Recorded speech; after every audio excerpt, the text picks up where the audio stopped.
We got a Valentine's Day action comedy flick. Weird combo, but okay. Let's give it a shot. Plus, Ke Huy Quan is the lead role. It's about time he got some recognition.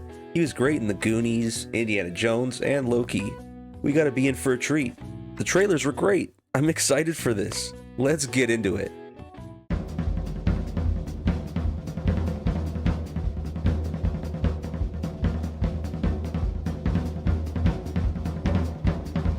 Ooh, well, I just got back from seeing Love Hurts.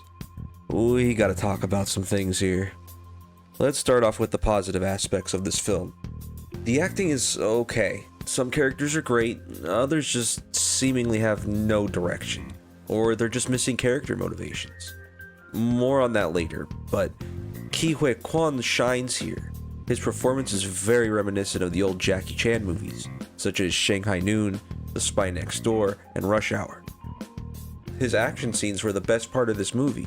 Not the best choreography for an action movie, but it's serviceable. The very first fight scene is the best one by far. The way the action flows across the screen paired with the jazzy music makes it feel very reminiscent of Cowboy Bebop. Not the live action one, by the way. Yuck. The rest of the fight scenes are great too, and the last fight is very memorable. If you've seen it, you know what I'm talking about. Boba, anyone? The comedy in this movie is also very good. I let out a chuckle at a few of the gags that were pulled. A lot of the comedy in this movie works at its best when it's used in tandem with the action. For example, Marvin is fighting in his kitchen and uses cookie cutters that were used earlier in the movie as brass knuckles. Now, before I talk about the bad, let's talk about the plot. Ke Huy Quan plays Marvin Gable, a former assassin who escaped his life of crime and lives peacefully as a realtor. That is, until he receives a Valentine's card that says, "I'm back," launching him suddenly back into his old life. This is the start of the problems with this movie. It does a lot more telling than showing. Everything about Marvin's past is implied.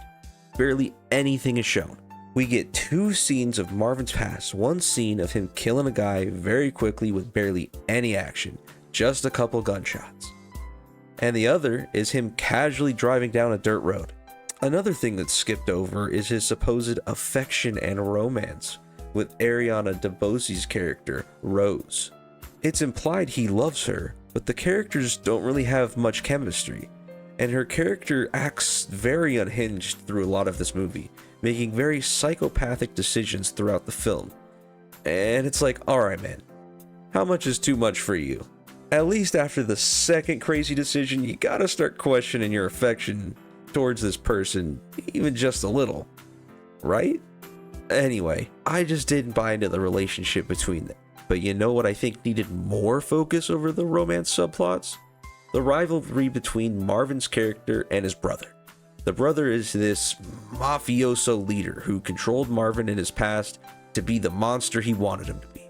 And after Marvin escapes, he wants to get him back, stopping at nothing to get him.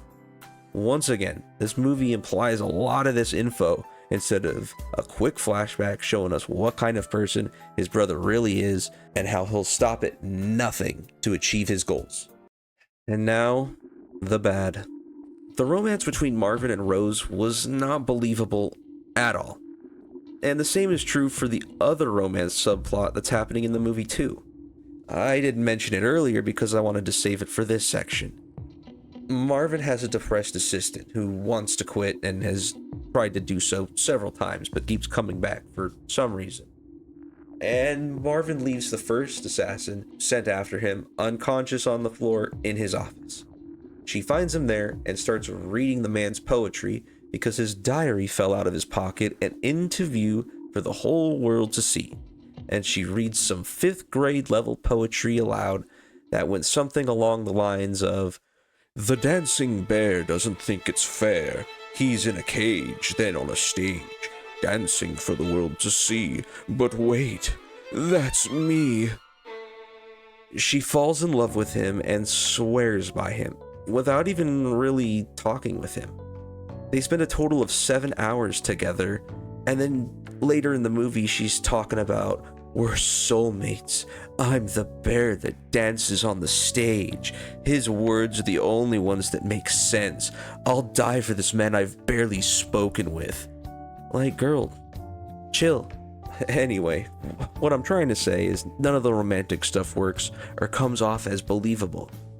It feels like characters doing things because the Valentine's plot demands it, not because it feels natural. Now, I wanted to go into this movie. I really wanted Ke Huy Quan to carry this movie on his back to a 9 or a 10 out of 10. Now, he definitely carried this movie, but it's not to the score I would like it to be, though, unfortunately. This movie, even at its 1 hour, 25-minute runtime, is a bit of a slog to get through. In some places, it feels very slow. In other places, it feels like they rushed past it way too quickly.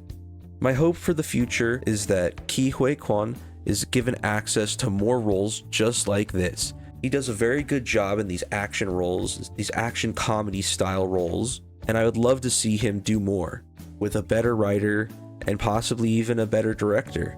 It's a shame his first outing on a lead role ended up in such a mediocre mess. And that's why today I'm gonna have to give Love Hurts a disappointing 5 out of 10. I definitely recommend waiting until this one is available on streaming. This is not a movie worth catching in the theaters. Love might hurt, but this movie hurt even worse. Did you guys happen to see the movie yourselves? Let me know down in the comments below. Don't forget to subscribe and like.